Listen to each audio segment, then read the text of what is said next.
नागैः कङ्कणिने again गृहिणे नाथायसेयं नतिः सच्चिदानन्दरूपाय विश्वोत्पत्त्यादिहेतवे तापत्रयविनाशाय श्रीकृष्णाय वयं नुमः।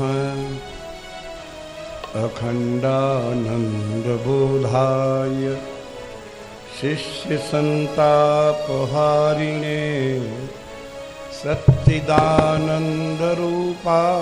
तस्मै श्री गुरवे नमः। यत्र यत्र रघुनाथकीर्तनं तत्र तत्र कृतमस्तकाञ्जलिं बाष्पवारि परिपूर्णलोचनं मारुतिं नमत राक्षसान्तकम्। कृष्णं नारायणं वन्दे कृष्णं वन्दे ब्रजप्रियं कृष्णं द्वैपायनं वन्दे कृष्णं वन्दे पृथासुतं। लोकाभिरामं रणरङ्गधीरं राजीवनेत्रं रघुवंशनाथं कारुण्यरूपं करुणाकरन्तं श्रीरामचन्द्रं शरणं प्रपद्ये। कूजन्तं राम रामेति मधुरं मधुराक्षरम् आरुह्य कविताशाखां वन्दे वाल्मीकिकोकिलम्। यावच्चिरन्तनमजं पुरुषं जरन्तं संचिन्तयामि सकले जगति स्फुरन्तं तावद्बलात् स्फुरति हन्तहृदन्तरे मे गोपस्य कोऽपि शिशु रञ्जनपुञ्जमञ्जुः। ॐ नमः परमहंसाय स्वादित चरणकमलचिन्मकरन्दाय भक्तजनमानस निवासाय श्रीरामचन्द्राय विश्वसर्ग विसर्गादि नवलक्षणलक्षितं श्रीकृष्णाख्यं परं धाम जगद्धाम नमामि तत्। वागीसा यस्य वदने लक्ष्मीर्यस्य च वक्षसि यस्यास्ते हृदये संवित् तं नृसिंहमहं भजे। प्रह्लाद नारद पराशर पुंडरीक व्यासाम्बरीश शुक शौनक भीष्म दाल्भ्यान् रुक्मांगदार्जुन वशिष्ठ विभीषणादीन् पुण्यानिमान् परम भागवतान् नमामि। विभूषितानङ्गरिपूतमाङ्गा सद्यकृतानेकजनार्तिभङ्गा मनोहरोत्तुङ्ग चलत्तरङ्गा गंगा ममाङ्गान्यमलीकरोतु गंगा ममाङ्गान्यमलीकरोतु। सानन्दमानन्दवने वसन्तम् आनन्दकन्दं हतपापवृन्दं वाराणसीनाथ मनाथनाथं श्रीविश्वनाथं शरणं प्रपद्ये श्रीविश्वनाथं शरणं प्रपद्ये। हरिः ओम। जड़चेतन जगजीवजत सकल राममय जानि वंदो सबके पद कमल सदा जोर जुग पानि। अपने अपने घरन की सब काहू को पीर तुम ही पीर सब घरन की।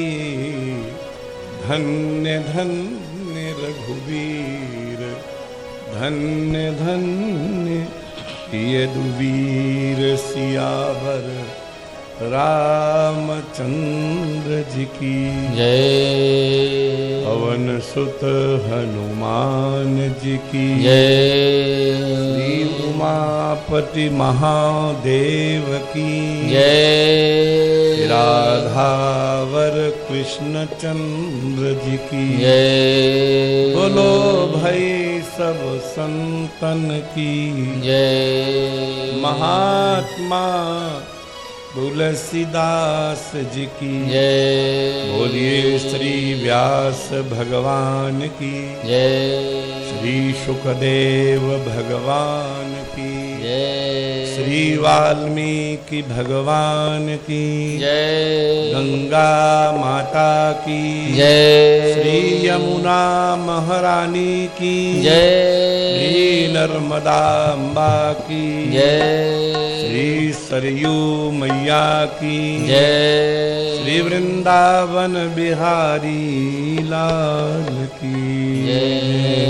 अधरं मधुरं वदनं मधुरं नयनं मधुरं हसितं मधुरं हृदयं मधुरं गवनं मधुरं मधुराधिपतेरखिलं मधुरं मधुराधिपतेरखिलं मधुरं वचनं मधुरं चरितं मधुरं वसनं मधुरं बलितं मधुरं चलितं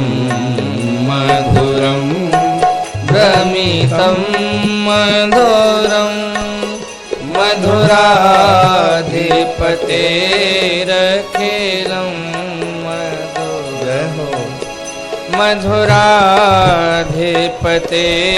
मधुराधिपतेरखिलं मधुरम्।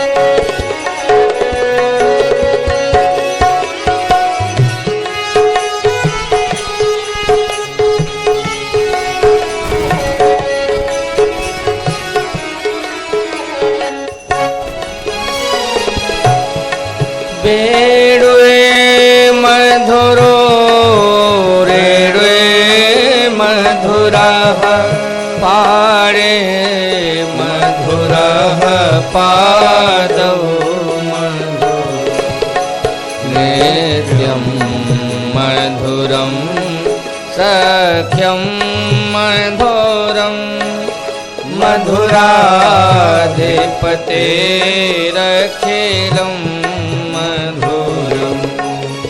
मधुराधिपतेरखिलं मधुरं गीतं मधुरं पीतं मधुरं भुक्तं मधुरं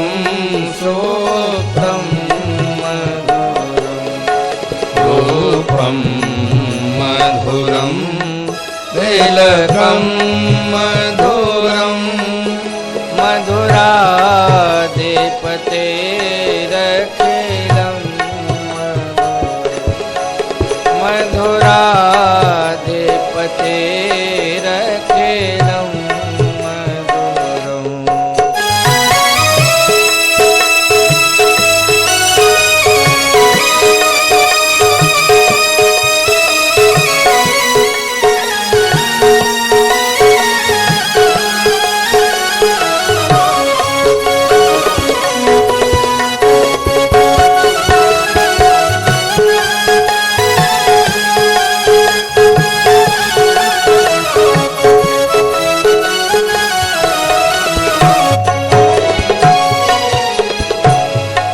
तरणं मधुरं तरणं मधुरं हरणं मधुरं स्मरणं मधुरं स्वमितं मधुरं शमितं मधुरं मधुराधिपतेरखिलं मधुराधिपतेरखिलं मधुरम्।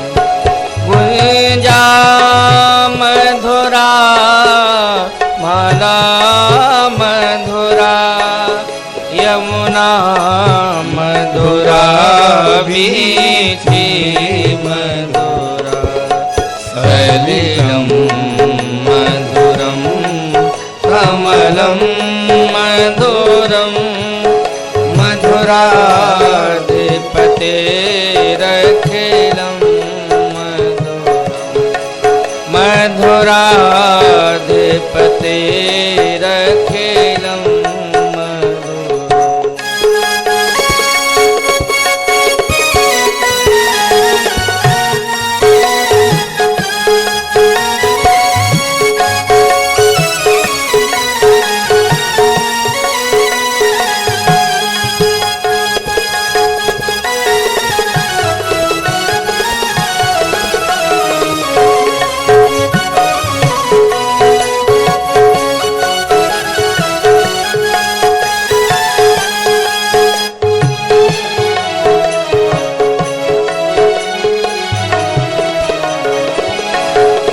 गोपी मधुरा लीला मधुरा युक्तं मधुरं मुक्तं मधुरं श्रेष्ठं मधुरं श्रेष्ठं मधुरं मधुराधिपतेरखिलं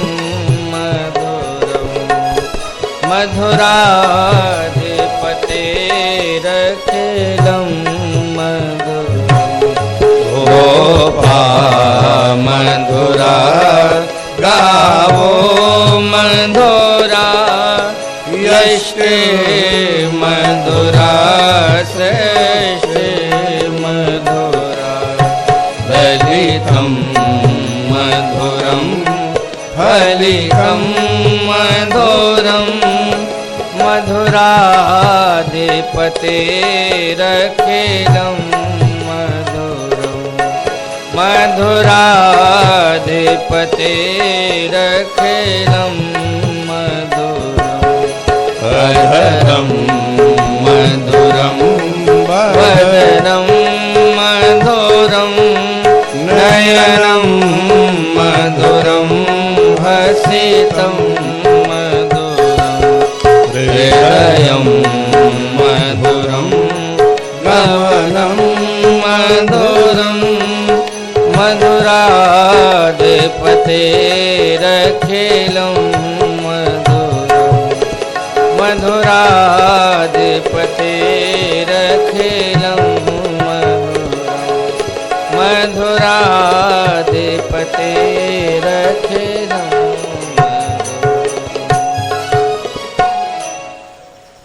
बोलिए श्री बांके बिहारी लाल की जय जय श्री राधे श्याम। शरणागत वत्सल भक्त वत्सल अनंत कल्याण गुणगण लय सकल हेय प्रत्यनीक अकारण करुण करुणा वरुणालय परमात्मा श्री कृष्ण चंद्र ब्रजेंद्र नंदन की मंगलमयी अनुकंपा और समस्त श्रोता और वक्ताओं के पूर्व पुरुषों के सत्कर्मों के फलस्वरूप प्रवर्तमान इस कथा सत्र में विराजमान भगवत चरणानुरागी सकल वंदनीय सज्जन वृंद एवं भक्त रूपा स्नेहमयी वंदनीय माताएं श्रद्धेया बहनें, आइए जो अवसर प्राप्त है उसका सुंदर लाभ उठावें। इस भगवती भागीरथी के इस पावन तट पर स्थित दिव्य संतों की तपह भूमि में गीता भवन में भगवत चर्चा में कुछ मन लगाने के लिए संतों की सभा की ओर चलें। विचार चल रहा था कि जीवन का परम लक्ष्य जो है परमात्मा प्राप्ति, उसका दिव्य साधन क्या है। तो आचार्यों ने कहा कि धर्म के अतिरिक्त कोई साधन नहीं है।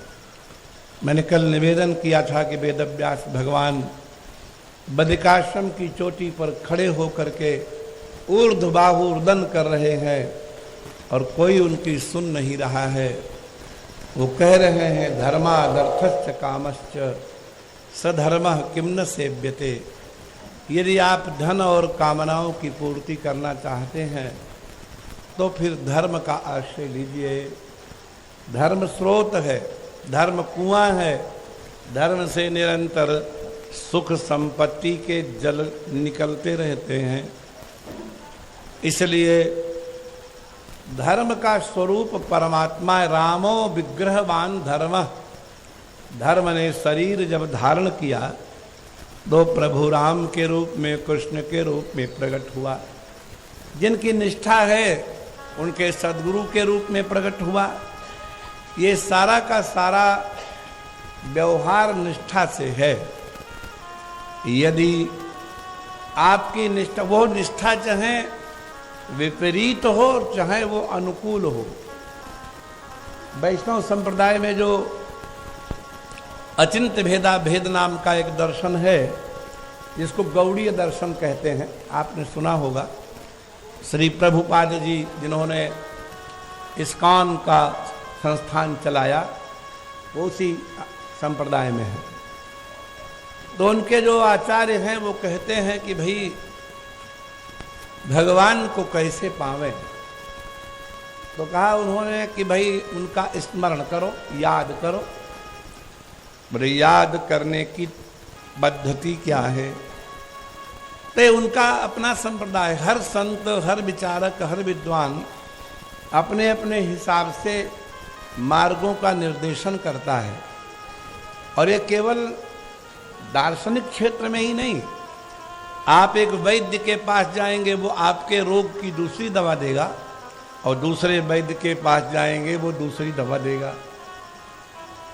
आप किसी दूसरी मशीन से टेस्ट करा के आए हैं, वो कहेगा ये ठीक नहीं है, हम कराएंगे। बोलो राधे राधे।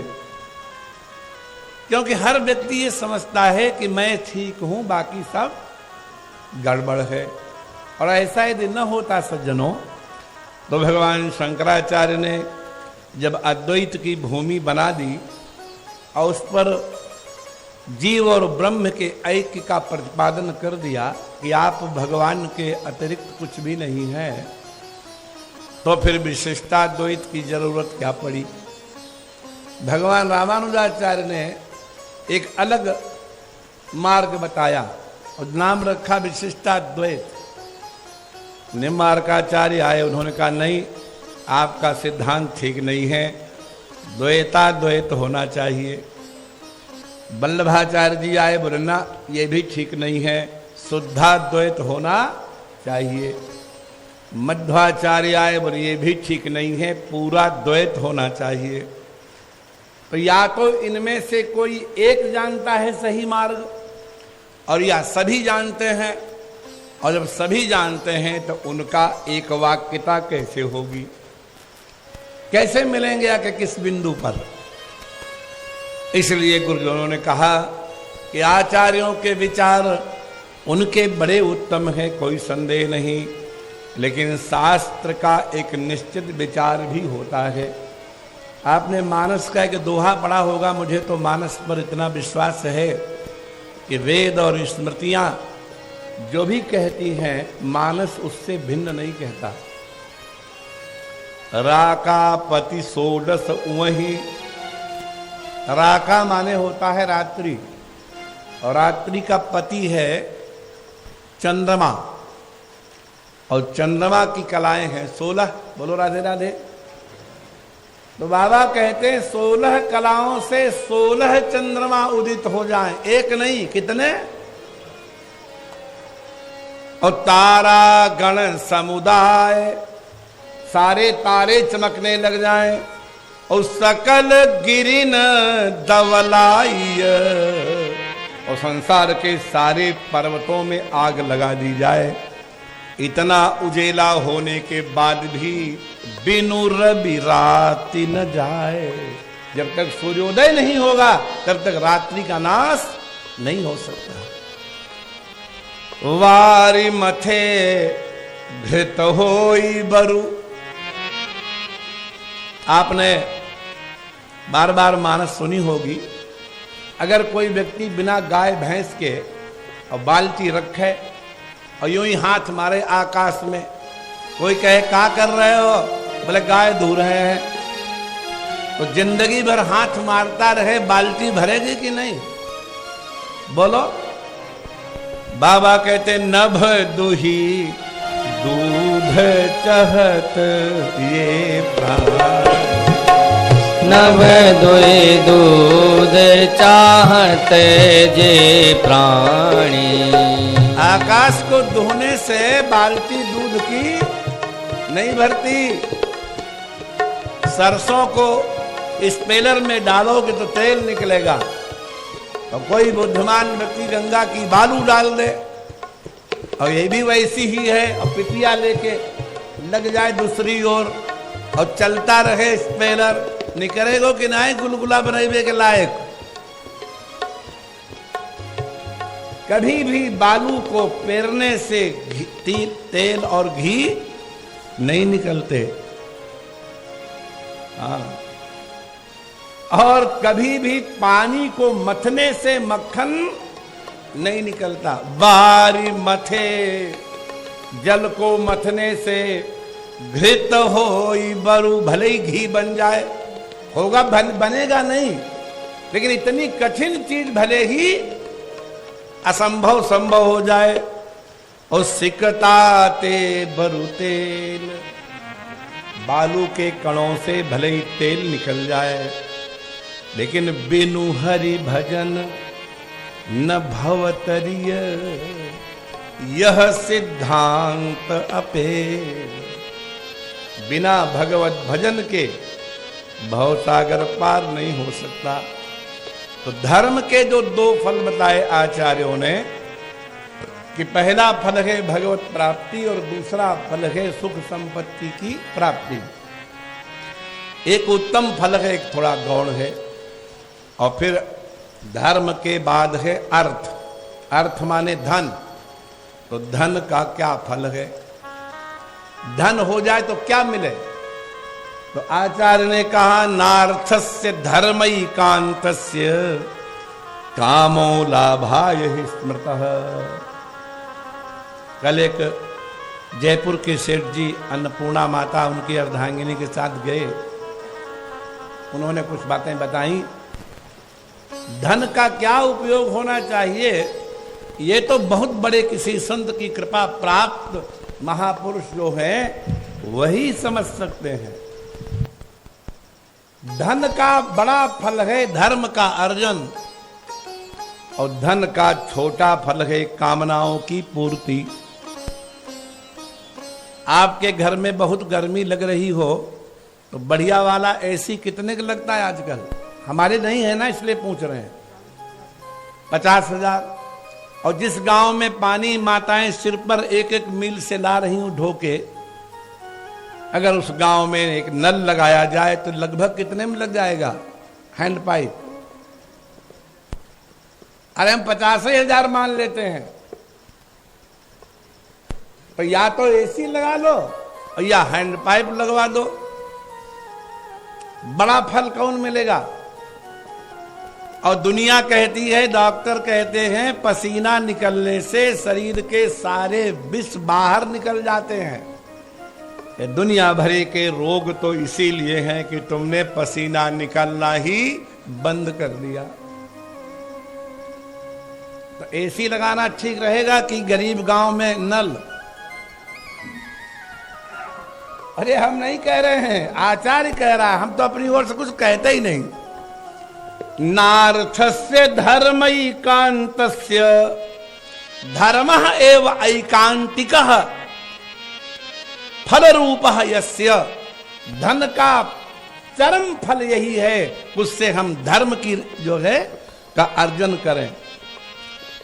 कोई गरीब व्यक्ति अपना खेत बेचे दे रहा है, क्यों?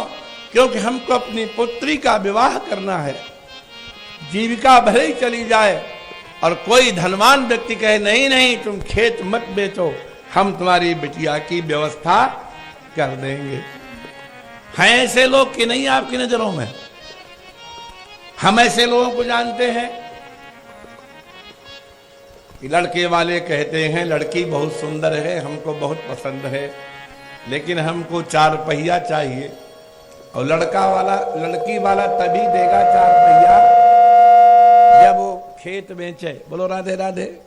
क्योंकि उसमें है ही नहीं। नार्थस्य धर्म एकांतस्य कामो लाभाय स्मृता। गड़बड़ हो गया, पहले ठीक चल रहा था, छेड़ दिया आपने। पहले बिल्कुल सही था, ये छेड़ता है, पीछे आ गया वो मिस्त्री, वही गड़बड़ करता है। आज और न करो लला, निपट गया काम। हाँ, धीरे से बोलो राधे राधे। बहुत गई थोड़ी रही, थोड़ी हूँ अब जाए। धीरे से बोलो, बात मानो न मानो, खुशी आपकी, हम मुसाफिर हैं, अब अपने घर जाएंगे। राम का नाम लेकर जो मर जाएंगे वो अमर नाम दुनिया में कर जाएंगे। यहाँ पास में परमार्थ निकेतन है, वहाँ परम पूज्य महामंडलेश्वर स्वामी भजनानंद जी महाराज एक थे। आप लोगों में से किसी ने शायद दर्शन किया हो। बहुत अच्छी कथा करते थे रामायण की, वेदांत भी बोलते थे, और ये भजन वो बोलते थे। आजकल जो वहाँ के अध्यक्ष हैं श्री चिदानंद मुनि जी, इनको नारायण मुनि इनका नाम था, ये विद्यार्थी थे। मैं मैनपुरी का छात्र था, इन्हीं के संस्था का दैवी संपद महामंडल का मुख्य आश्रम जो है मूल, वो मैनपुरी में है। वो यहाँ पढ़ते थे, एकर्षानंद, हाँ वहीं रहे हम। तो चिदानंद जी का और हमारा दोनों का नेशनल स्कॉलरशिप में नाम आया था एक ही सन में, सन 1974 में। बोलो राधे राधे। तब से हम कभी मिले नहीं आज तक उनसे, चिदानंद जी से, लेकिन वो हमको जानते हैं, हम उनको जानते हैं। बोलो राधे राधे। तो पूज्य स्वामी भजनानंद जी महाराज प्रवचन के अंत में ये भजन गाया करते थे। हम वो वहाँ जाते थे हर वर्ष, साल में 2-3 बार रहते थे मैनपुरी में, गुरु पूर्णिमा वहीं मनाते थे। तो गाते थे, राम का नाम लेकर जो मर जाएंगे। और ये मत समझो कि अजामिल मर गया या जटायु जी मर गए या बाली मर गए, भगवान के सामने तो तर गए। आज भी अगर भगवान नाम का स्मरण और प्राण त्याग के बीच में कोई दूसरा संकल्प ना आवे, तो आज भी वही गति होगी जो जटायु की हुई, जो अजामिल की हुई। क्योंकि शास्त्र कभी मिथ्या नहीं होते। हम राम राम करते तो हैं, लेकिन बीच में लड़के की याद आ जाती है, उसी समय प्राण निकल गए। बोलो राधे राधे। भगवत स्मरण और प्राण त्याग के बीच में दूसरा कोई संकल्प नहीं आना, और ये काम प्रयास से नहीं होता। अगर प्रयास से होता सज्जनों, तो तुलसी बाबा काहे को लिख देते। कितना जबरदस्त उनका मत है। जन्म जन्म मुनि जतन कराही, जन्म जन्म मुनि जतन कराही। अंतराम कही आवत नाही, अंतराम कहे आवत नाही। जन्म जन्म मुनि जतन कराही, जन्म जन्म मुनि। जतन कराही। और जड़ भरत जी अंतिम समय में हिरण में मन लगा। भगवान गीता के 8वें अध्याय में स्पष्ट घोषणा करते हैं, यम यम वापिस स्मरण भावम त्यजत्यन्ते कलेवरम तम तमई वैति कौन्तेय सदा तद्भाव भावित। हे कुंती नंदन, जिन जिन भावनाओं का चिंतन करते हुए अंत में शरीर का त्याग करता है, हम उसको उसी उसी भावना को प्रदान कर देते हैं। अंतिम इच्छा भगवान किसी के अधूरी नहीं रखते। बोलो राधे राधे। अब अंतिम इच्छा करके तो देखो। ये शरीर हरिद्वार में 12 साल रहा, कल भी बताया। तो संत लोगों से बड़ा प्रेम था कि संत आए। उस समय एक लेक्चरर का वेतन 500 रुपया महीना था। सोचिए, 8-10 रुपए किलो घी मिल जाता था। राधे राधे बोलो। तो बाबा जी आए, बोले आचार्य जी हमने एक बहुत बढ़िया कमंडल बनवाया है। दिखाया, चांदी की टोटी लगी थी, बहुत बढ़िया कमंडल। मैंने कहा महाराज जी कितने में बना? बोले 2500 में। माने हमारे डिग्री कॉलेज के अध्यापक के 5 महीने का वेतन। बोलो राधे राधे। मैंने कहा महाराज जी कमंडल बहुत अच्छा है, लेकिन इसको सिरहाने रखा करना, सामने मत रखना। बोले क्यों? बोले इसलिए कि सामने कमंडल रखा होगा और प्राण निकलने लग जाएंगे तो उसी कमंडल के घुन बनोगे। क्योंकि मन में आएगा कि हाय कमंडल। बोलो राधे राधे। क्या छुटा? कमंडल छुट रहा है। और कमंडल तो बनोगे नहीं, तो उसके कीड़े बनोगे। बोलो राधे राधे। उन्होंने कहा आपने तो सब कुछ कह दिया इतने में ही, हमके यही तो फांसी है। जब ही जमराज रजाए सुते तो ही लई चली है बलि बांधे नटैया। एक शब्द है नट्टी, नटैया। जानते हो कोई? नटैया माने क्या होता है? नटैया माने गले की आगे की जो हड्डी है, इसको नटैया कहते हैं। क्या कहते हैं? और आपने देखा ना हो तो सुना तो होगा, हमने भी सुना ही है कि अति वृद्धावस्था में मरणासन्न पिता के मुख में पुत्र डालता है तुलसी दल गंगा जल। कई बार निगल पाते हैं, कई बार बाहर ही रह जाता है। आपने भी सुना किसी ने कि नहीं? बाहर रह जाता है। कभी विचार किया कि बाहर क्यों रह गया?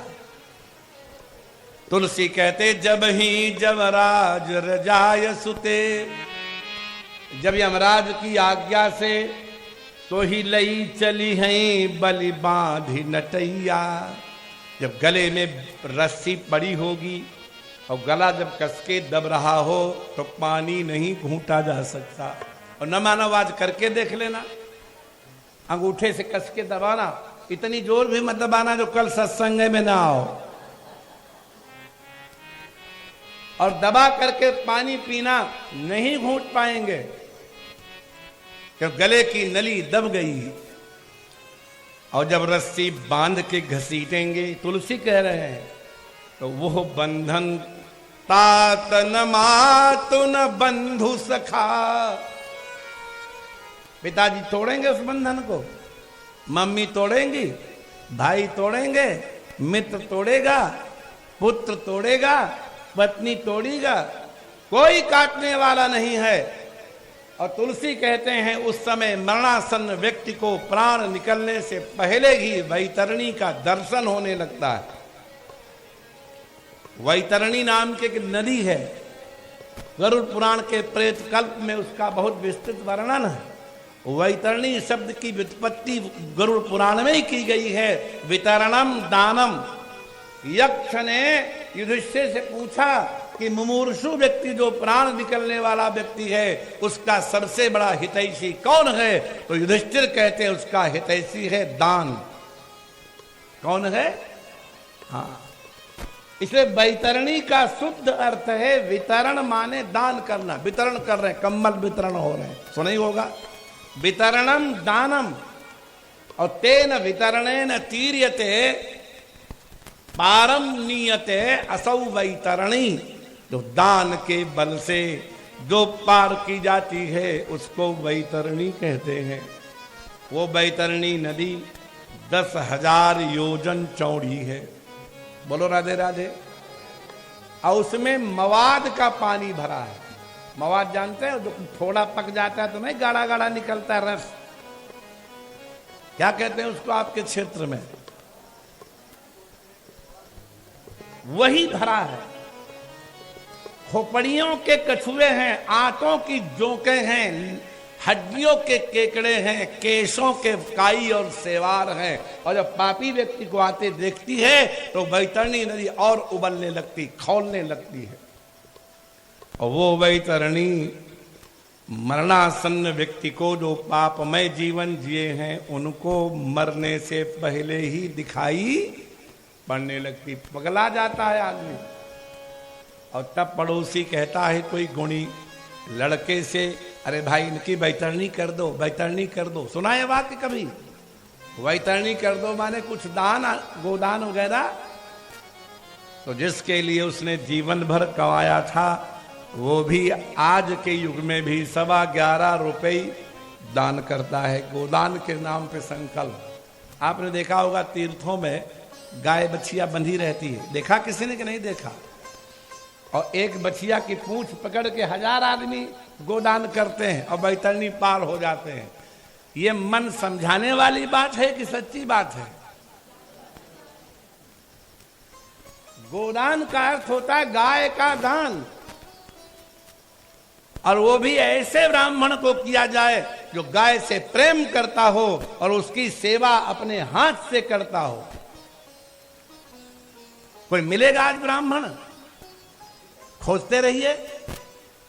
हमको 20 लोग कहते हैं, हम कहां करें, हम तो दे ही नहीं सकते। कौन सेवा करेगा? और जब वो पुकारता है, हाहाकार करता है, तो और नहीं तह कोई डटैया, तब एक कृपालु तहां तुलसी, दशरथ को नंदन बंद कटैया। अगर वो गांठ खुल जाए कदाचित किसी की, कितना सुख मिलेगा, मिलेगा कि ना? तो बाबा से पूछा गया गांठ खोलने का मंत्र बताओ। एक माला में कितने दाने होते हैं और गिने कितने जाते हैं? अगर 1000 गायत्री करनी हो, कई माला करोगे? ये 9 करेंगे, माने 9 करेंगे और फिर 20 और कर लेंगे, क्योंकि अच्छी तो 9 8 72 तो हो ही चुकी है, 28 और करेंगे। इतना हिसाब किताब, ये हिसाब किताब नहीं चलेगा। भले ही 108 दाने होते हैं, लेकिन गणना में केवल 100 होते हैं। इसलिए 1000 जप करने के लिए आपको 10 मालाएं करनी। 10 माला माने 100 बार, एक माला 100 होती है। बाबा बोले कि ज्यादा न कर सको और कोई मंत्र न पढ़ सको, केवल राम राम ही कर सको। जो 7 बार पाठ कर कोई, जो 7 बार पाठ कर कोई। 7 बार का अर्थ है जो कोई पूरे 24 घंटे में 1 माला भी कर ले। कितनी? अब बहुत बड़े महामृत्युंजय की नहीं, राम राम की। बोलो राधे राधे। है सरल कि नहीं सरल है? लेकिन इतना सरल होने पर भी कितने लोग जीवन में नियमित ये कर्म कर लेते हैं। और यदि सचमुच कोई करता हो एक माला भी, और जिस दिन यमराज की रस्सी पड़ेगी और उस दिन माला नहीं कर पाया होगा तो उसका मन अटक जाएगा कि आज माला नहीं कर पाई। और जैसे ये मन में आएगा तो छूटई बंध महासुख होई, छूटई बंध महासुख होई। जो सत बार पाठ कर कोई, जो सत बार पाठ कर कोई।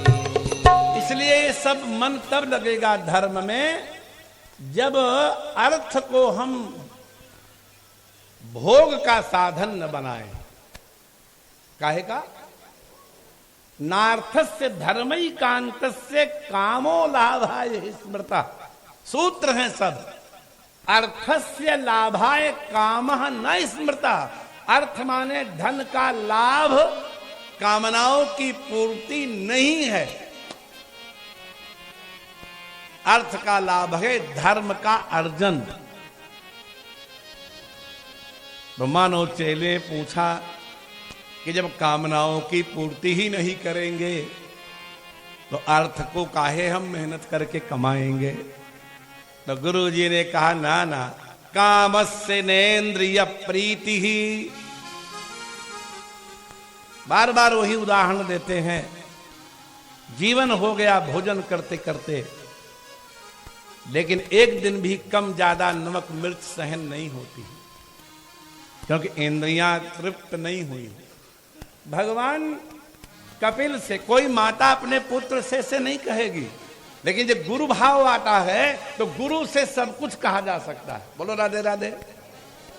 गुरु से नहीं छिपा सकते, वैद्य से नहीं छिपा सकते। कितना भी इंटरनल डिजीज हो, वैद्य से छिपाओगे? बोलो राधे राधे। अंदर की बात वैद्य को बताओगे कि नहीं? तो सदगुरु वैद्य, क्या जो सदगुरु होता है वही असली वैद्य है। मीरा जी कहती हैं, औषधम जाह्नवी तोयम वैद्यो नारायणो हरि। गंगा जल जैसी औषधि हो और भगवान नारायण जैसा वैद्य हो जो गुरु है, समझो भवसागर पार हो गया। गुरु चाहिए, क्या चाहिए? हाँ, और वो गुरु कैसा हो? वैद्य जैसा हो। चीरफाड़ करने में कोई, जैसे माता पुत्र का गुरु होती है। और इतनी माताएं हैं, इनसे सबसे पूछ लो, अगर इनके लड़के के 8-10 साल का लड़का है, उसके हाथ में एक बड़ा फोड़ा हो गया, ध्यान से सुनो, फोड़े में मुंह नहीं है, हाथ फूल गया है, लाल हो गया है, वैद्य को दिखाया, उसने कहा इसके अंदर बहुत पस हो चुका है, ये चीरना पड़ेगा। मुंह है नहीं, तो कहा चीरो। बोले सुन्न की दवा नहीं है। और रात में न चीरा गया तो कल तक पूरे शरीर में विष फैल सकता है। तो मां बोली चीर दो। तो उसने चाकू निकाला और जैसे ही चाकू निकाला, कैकेयी से जब दशरथ जी ने कहा कि कल हम राम जी को राजा बनाएंगे,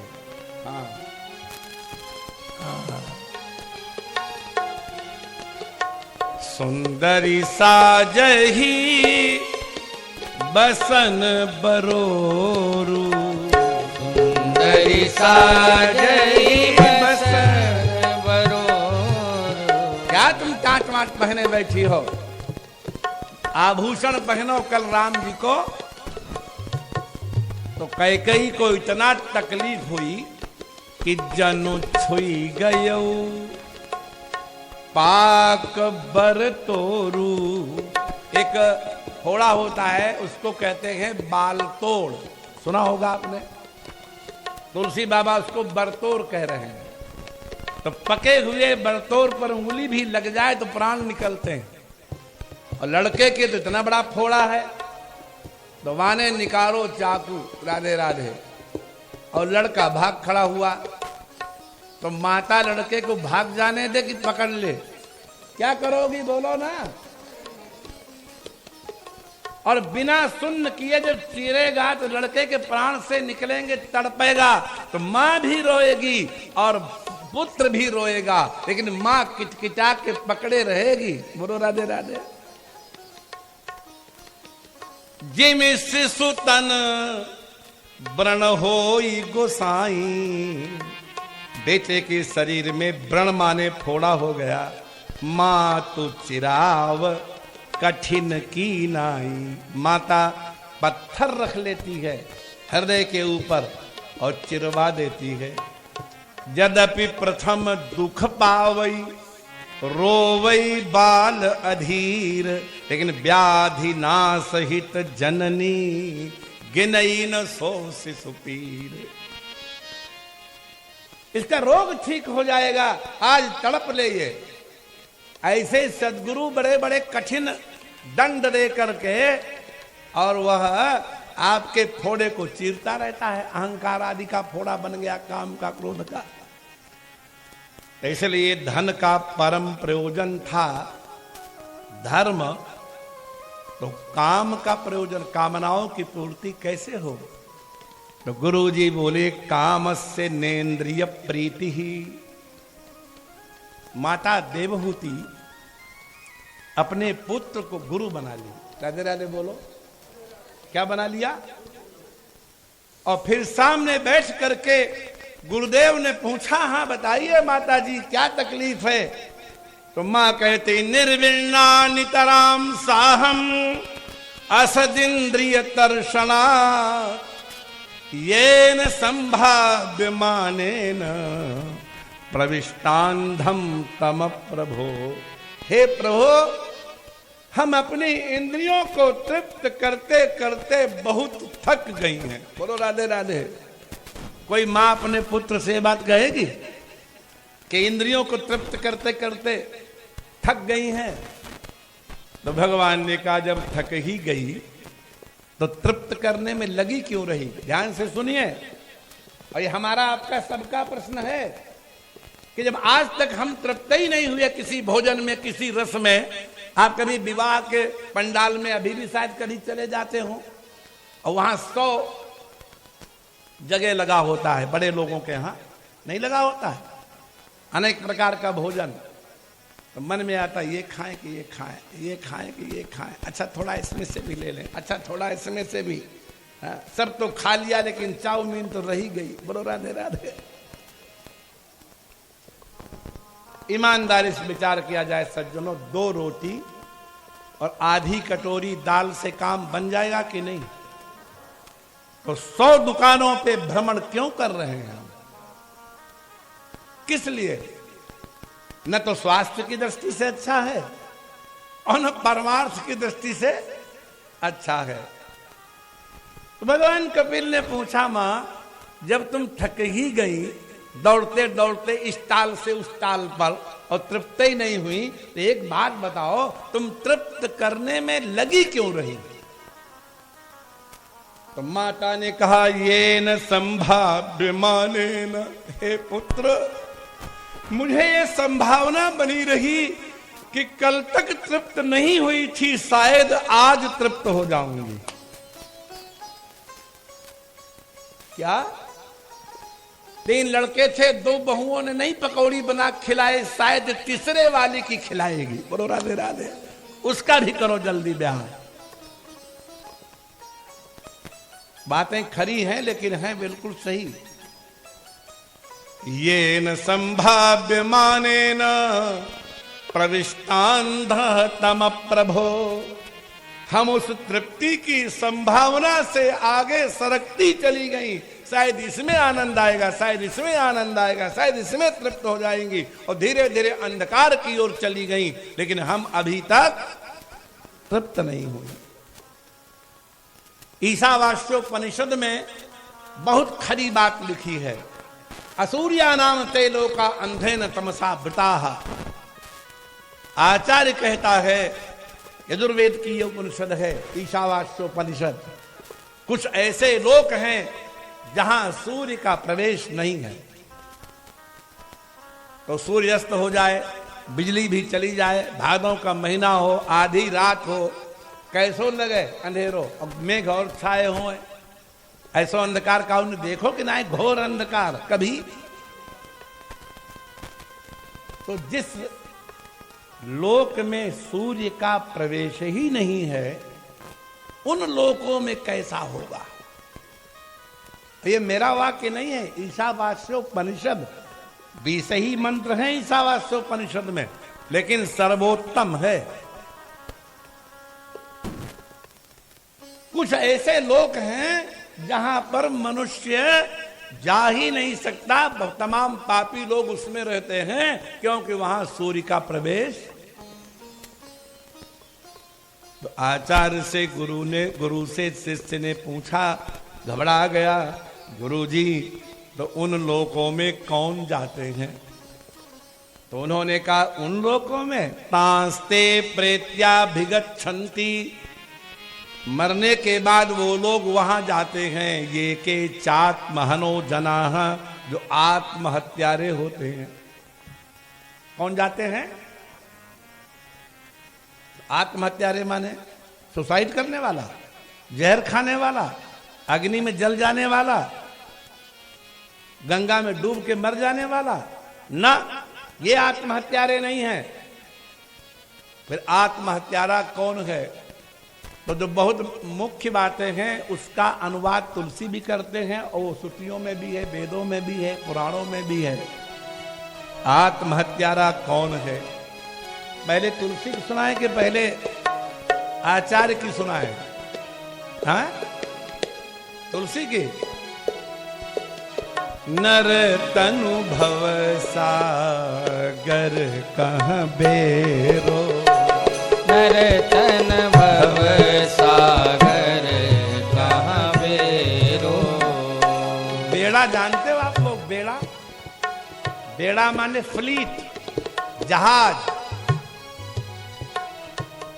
बेड़ा माने तो भवसागर को पार करने के लिए भगवान ने एक जहाज दिया आपको, वो जहाज है ये शरीर। नर तनु भवसागर कहाँ बेरो, नर तन भव सागर कहाँ बेरो। बेड़ा बहुत हो बढ़िया, और अगर वायु प्रतिकूल चल रही हो तो किनारा मुश्किल से मिलता है, और तुमको बढ़िया स्वस्थ शरीर मिला, और गीता भवन मिला, कथा मिली, सत्संग मिला, सदगुरु मिले, तो समझो वायु भी तुम्हारे अनुकूल ही। ये भगवत कृपा का फल है। आप जो यहां सत्संग कर रहे हैं, ये आपके धन की महिमा नहीं है, ये आपके सत्कर्मों की महिमा है, ये आपके पुण्य की महिमा है। एक बार विजयवाड़ा से मैं लौट रहा था, अपनी बातें नहीं बतानी चाहिए लेकिन बहुत इंपॉर्टेंट होती, बतानी पड़ती। तो आधे कंपार्टमेंट में तेलुगु भाषी लोग थे, आधे में और थे। वो रिजर्व करा के आए थे आधा डिब्बा। रात भर कीर्तन करते रहे, नाचते रहे, किसी को सोने नहीं दिया। मैंने एक से पूछा कि भाई आप लोग बहुत ज्यादा शोर शराबा किए। तो उन्होंने कहा, क्या बोले आप, शोर शराबा किए? आपको मालूम नहीं है, कल हम काशी पहुंचेंगे, भगवती गंगा का दर्शन होगा, यह आनंद हमारे समा नहीं रहा है, इसे रात भर हम कीर्तन कर रहे हैं, क्योंकि जीवन में पहली बार गंगा का दर्शन करेंगे। मेरे अश्रुपात होने लगा कि जिनको गंगा सुलभ है वो समझते हैं तो यूं ही मिल जाती है, लेकिन जिनको गंगा कभी नहीं मिली है उनसे पूछो गंगा की महिमा क्या है। ये बहुत सत्कर्मों का फल है। भगवान तुलसी कहते, सनमुख मरुत, बेड़ा तो था पड़ा हुआ समुद्र में, लेकिन वायु भी अनुकूल मिली, अनुग्रह मेरो सन्मुख वरुत अनुग्रह मेरो। पकड़े रहना विषय को। जब हमको कोई बड़ी चीज मिले, जब हमको कोई अच्छा संत मिले, अच्छा विद्वान मिले, तो ये अपने सत्कर्मों का फल न मार करके अपने पूर्वजों का आशीर्वाद मानना चाहिए। यही लिखा है। क्योंकि राजा परीक्षित के पास जब भगवान सुखदेव आए तो परीक्षित कहते, आज हमें विश्वास हो गया कि हमारे दादा लोग बड़े पुण्यात्मा थे। आहा, क्या बोला राजा परीक्षित? अपि में भगवान प्रीतः कृष्ण पांडुसुत प्रिय। भगवान पांडु पुत्रों से बहुत प्रेम करते थे और हम उनके गोत्र में पैदा हुए हैं, इसीलिए उन्होंने कृपा की और आप दर्शन दे रहे हैं। श्रीमद् भागवत के प्रथम स्कंद के 19वें अध्याय में जब सुखदेव भगवान आते हैं तो राजा परीक्षित रुदन करके उनकी स्तुति करते हैं कि आज हमें विश्वास हुआ है कि भगवान की बड़ी हम पर कृपा है और वो हमारी कमाई नहीं है। पांडु सुत प्रिया, पांडु सुत माने पांडु के पुत्र जो हमारे दादा अर्जुन थे, उनसे कृष्ण का बहुत प्रेम था। तो पैतृ स्वसेय प्रीत्यर्थम, बुआ के पुत्रों से प्रेम होने के कारण तद गोत्र बांधव, हम उनके गोत्र में पैदा हुए हैं, इसलिए अर्जुन पर दृष्टि रख करके तुमने हम पर कृपा की है। किसकी कमाई हुई?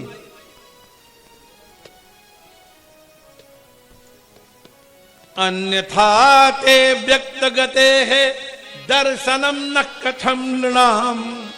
नहीं तो आप जैसे अव्यक्त गति रहने वाले महामुनि योगेंद्र और मुनिंद्रों के भी जो गुरुजन हैं, परमहंसों के भी आचार्य हैं, उनको हमारा मरणावस्था में दर्शन कैसे प्राप्त हमको होता?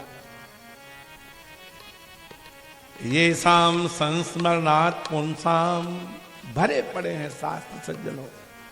राजा कहता है जिनका स्मरण करने मात्र से, माने वो दर्शन न दे, केवल याद उनकी आवे, ये शाम संस्मरणात् पुंसाम सद्यस्तुध्यन्ति वै गृहाः। भागवत रामायण कभी मिथ्या नहीं हो सकती। आप जिस आसन पर बैठ करके अपने घर में भगवान का स्मरण करते हैं या महापुरुषों का स्मरण करते हैं, वाइब्रेशन इतना निकलता है आपके शरीर से कि पूरा घर पवित्र हो जाता है। पूजा कर रहे हैं एक जगह बैठ के और पवित्र क्या हो गया? सद्य शुद्धन, वो देर नहीं लगाई, सद्य। आप जरा विचार करो, कोई व्यक्ति गंगा में 100 डुबकी लगाया, पित्त प्रधान था, खूब बादाम वादाम खाता होगा, और कोई व्यक्ति कफ प्रधान था, हमारे जैसा एक ही डुबकी लगा पाया, तो एक डुबकी वाला 100 डुबकी वाले से कम पवित्र है कि बराबर है? क्या हिसाब है आपका? विचार करिए। स्मरण करने मात्र से क्या घर पवित्र हो जाता है।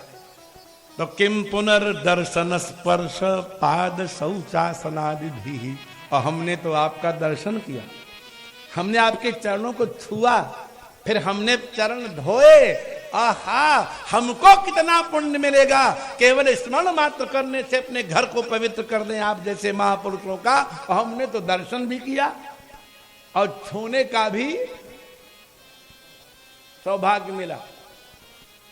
हमने सुना है स्वामी जी जो यहाँ थे वो किसी को चरण स्पर्श नहीं करने देते थे, और चरण स्पर्श कर ले तो 2 दिन उपवास रखते थे, क्योंकि जो होशियार लोग होते हैं वो अपना पुण्य किसी को नहीं देते। बोलो राधे राधे। तुम छुओगे पैर और वहां करंट लगेगा, सब जो है तब तुम खींच ले जाओगे, कमाई करें स्वामी जी और माल उड़ाओ तुम। क्यों? इसलिए बड़े लोग जो होशियार संत होते हैं वो किसी को चरण स्पर्श नहीं करने देते। हाँ, अरे क्या डोंगरे जी महाराज हमारे गुरु भाई थे, क्या कहना, साक्षात भूसुर थे। पृथ्वी पर ब्रह्मदेव का दर्शन करना हो तो डोंगरे जी महाराज,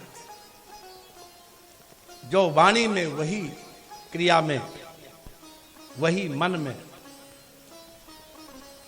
राजा परीक्षित कहते हैं ये हमारी कमाई नहीं है। बोलो Radhe Radhe.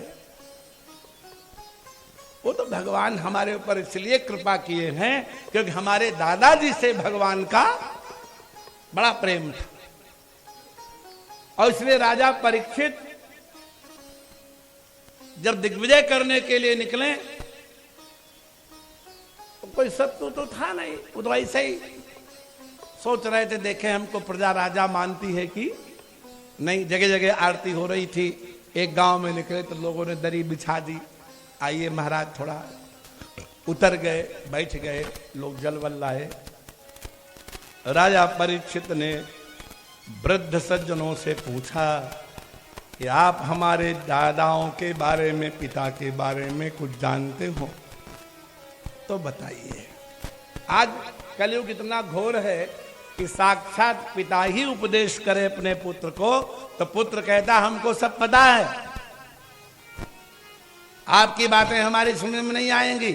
There is a great generation gap. कौन सा गैप है? कहने लगे कि नहीं।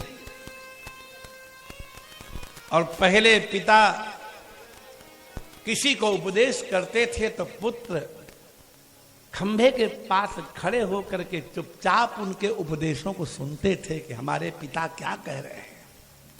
ये गौरव था और ये गौरव हम लोगों ने देखा है इसी जिंदगी में। ऐसा नहीं कोई पुराणों की बात है। इस राजा परीक्षित ने बूढ़े लोगों से पूछा बताओ। एक वृद्ध कहते हैं क्या बताएं आपके पुरखों के बारे में। सारथ्य पार्षद सेवन सख्य दौत्य वीरासनानुगमन स्तवन प्रणामान स्निग्धेषु पांडुषु जगत प्रणतिम च विष्णु भक्तिम करोति नृपतिश्चरणारविंदे। आपके दादा ऐसे थे जिनके घोड़े कृष्ण हाँकते थे। हम आपके दादाओं की क्या क्या बात बताएं। और मैंने स्वयं महाभारत में पढ़ा है, अर्जुन का हाथ पकड़ के प्रभु उतारते थे रथ से। जिनके कंधे पर लक्ष्मी हाथ रखने को तरसती है उनके कंधे पर हाथ रख करके अर्जुन अपने रथ पर चढ़ते थे। ऐसे थे तुम्हारे दादा।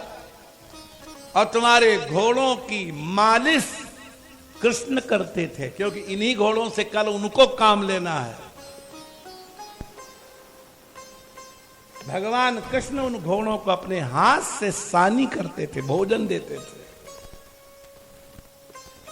तुम्हारे दादा ऐसे थे कि जिनके घोड़ों की सेवा कौन करता था? या पुण्य की बात बताएं।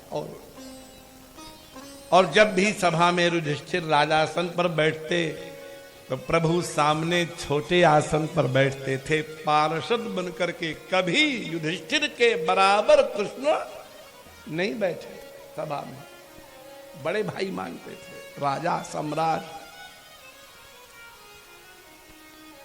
वृद्ध लोग कहते हैं कि एक दिन भगवान खड़े थे उनके बगल में, हाथ जोड़े, और युधिष्ठिर राजा ने कहा हमें जल पीने की इच्छा है। तो जब तक सेवक लावे तब तक श्री कृष्ण ही उठा के कलश ले आए, लो महाराज जल पियो। ऐसे थे तुम्हारे दादा।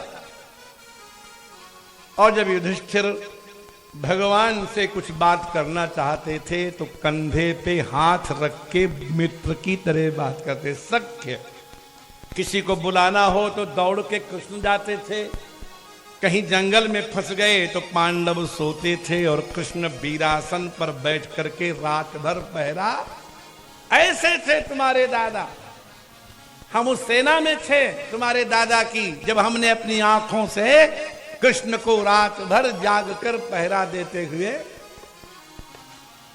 और जब राजा युधिष्ठिर चलते थे तो श्री कृष्ण सिर झुका के उनके पीछे पीछे चलते थे, अनुगमन, कभी आगे नहीं चले। और राजसभाओं में सबसे पहले दंडवत प्रणाम करते थे, तो कृष्ण को प्रणाम करते देखकर सारे राजा धरती पर लौट जाते थे। वीरासनानुगमन स्तवन प्रणामान, हाथ जोड़ करके कृष्ण भरी सभा में युधिष्ठिर की स्तुति करते थे कि आप जैसा सम्राट संसार में कौन है जिसने राजसूय यज्ञ कर लिया, ऐसे बोलते थे। तो राजा परीक्षित ने सोचा कि हमारे दादा वीआईपी थे इसलिए कृष्ण प्रणाम करते थे, कि भगवान कृष्ण भक्त वत्सल थे इसलिए सेवा करते थे। दोनों बातें हो सकती कि नहीं, बोलो? नहीं हो सकती दोनों।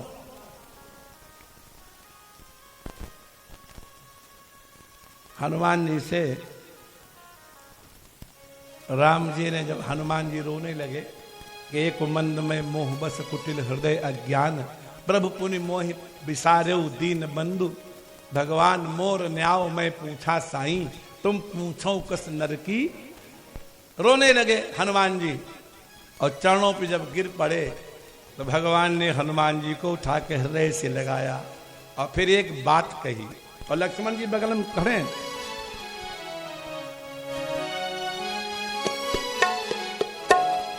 सुनो कपि जिय मानसी जनि ऊना, सुनो कपि जिय मानसी जनि ऊना, सुनो कपि जिय मानसी जनि ऊना, प्रेम प्रिय लक्ष्मण ते दूना, प्रेम प्रिय लक्ष्मण ते दूना, सुनो कपि प्रिय मानसी जनि ऊना। हे कपिराज, अपने को कम मत समझो। ऊन माने कम, जैसे 29 एक कम, ऊन माने कम होता है, 79। तो तुम अपने को कम मत समझो। तैमम प्रिय लक्ष्मण ते दूना, ये बात व्यवहारिक है कि अव्यवहारिक? विचार करो। हाँ? लक्ष्मण जी ने माता छोड़े, पिता छोड़े, पत्नी छोड़ी, दर दर तुम्हारे संग भटक रहे हैं, सेवा कर रहे हैं, सोते नहीं हैं, और अभी अभी आया है, एक गिलास पानी भी नहीं पिलाया, और हम हो गए 1 स्टार, ये हो गया डबल स्टार। लक्ष्मण को बुरा लगना चाहिए कि नहीं, बोलो? अगर आज की कोई सास अपनी बहू से ज्यादा दूसरे की प्रशंसा कर दे तो बहू तुरंत ही गुलगुला हो जाएगी, गाल फूल जाएंगे। एक जगह ऐसे कथा हो रही थी, बात याद आ गई, सच्ची घटना है। तो वृंदावन के हैं तो थोड़ा बहुत कभी विनोद भी हो जाता है।